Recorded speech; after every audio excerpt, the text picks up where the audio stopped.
Namaskaram. So let's talk about episode 13 of the Mahabharata series.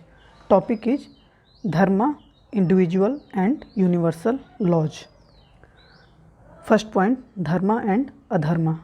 The whole epic of Mahabharata revolves around two fundamental aspects, Dharma and Adharma. When you say Dharma and Adharma, most people think in terms of right and wrong, correct and incorrect, good and bad. There are different ways to look at Dharma and Adharma. A Kshatriya, a warrior, has his own kind of Dharma. A Brahmana, a teacher, has his own kind of Dharma. And so do a Vaishya and a Sudra. This is a sophisticated way of looking at life. Not only do different groups of people have their own Dharma, each individual has his or her own Dharma. You will repeatedly hear Bhishma and everyone else say, "This is my Dharma."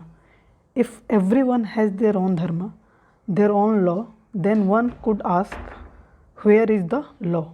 The Kurukshetra war did not happen because everyone had their own law and they became contrary to each other. The war happened because people broke their own Dharma.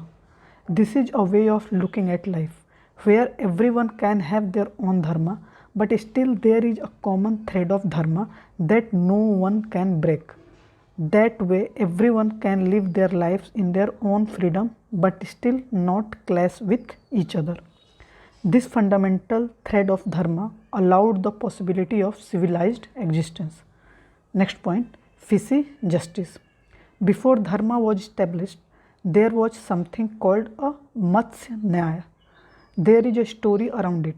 One day, a little fish happily moved in the Ganga, but then a little bigger fish came from elsewhere.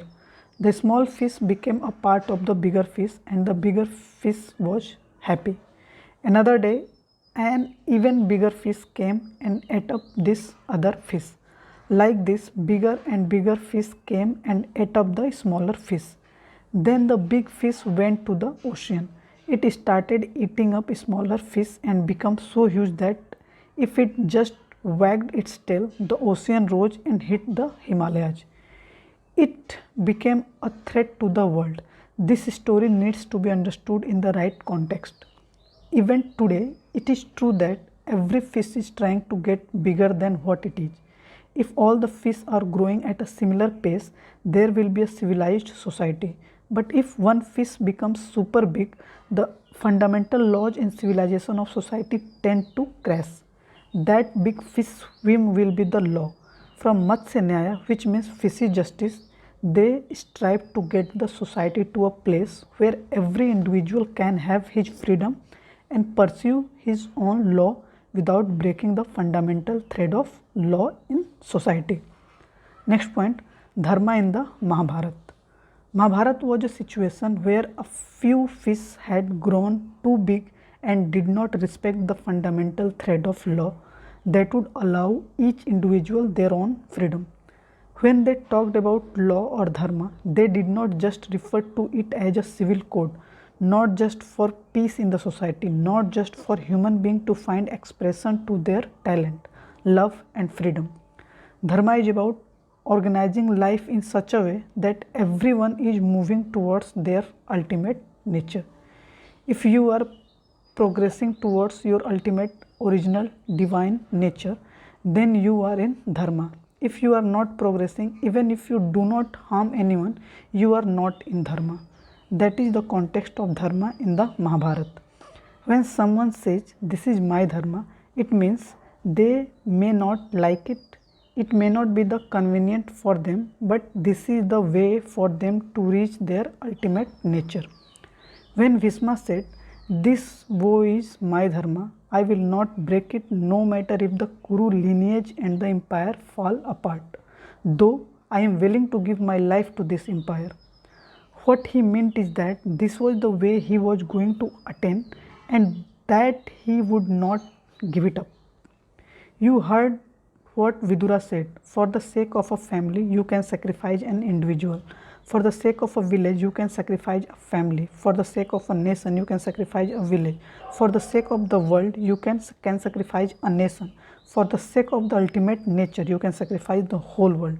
This is the context in which they looked at Dharma. They clearly saw that the ultimate nature is the ultimate goal and of ultimate significance. Next point is Bhisma's power. Based on this, they formed all the laws. They considered even the simple law of the day-to-day life as a stairway towards their ultimate nature. Bhisma took this terrible vow. We call it terrible not because he became a brahmachari, not because he incapacitated himself, not because of his personal discomfort or loss, but because he put the Kuru lineage and nation that he loved so much at stake. He put at stake what meant most to him, saying that this is his dharma and the way for him to attain. As we go along, you will see various situations where Bhisma seems almost superhuman. If a man is willing to transform the seed of life that is within him, a single cell that is able to create another human being into a life force, then it becomes like a nuclear force. A single atom can create so much energy. At various times, people said they could not fight with Bhisma because he was a brahmachari. They could not kill him because he had transformed every seed in his body into a life force, which made him something like mortal by choice. It is from this background that they said Bhisma had the power to choose the time of his death. He was not immortal, but he could choose the time and place of his death, which is almost as good as immortality. Immortality can only happen if someone curses you. Can you imagine what kind of torture it would be if you had to live forever? Immortality is a curse. The choice of being able to die when you want to die is a boon. Next point, Mahabharata, way ahead of its time. This is a process of tapping upon one's own energies and of tapping upon the energies in nature. Another example in Mahabharata are the astras, powerful weapons. They said that the smallest particle in existence can be made into the biggest force on the battlefield. That sounds like an atomic bomb. Even though they were still using bows and arrows, they also talked about the impact of certain astras, saying things like, even if you do not use this astra to destroy the whole world, the babies in their mother's womb will still be scorched. Either they had an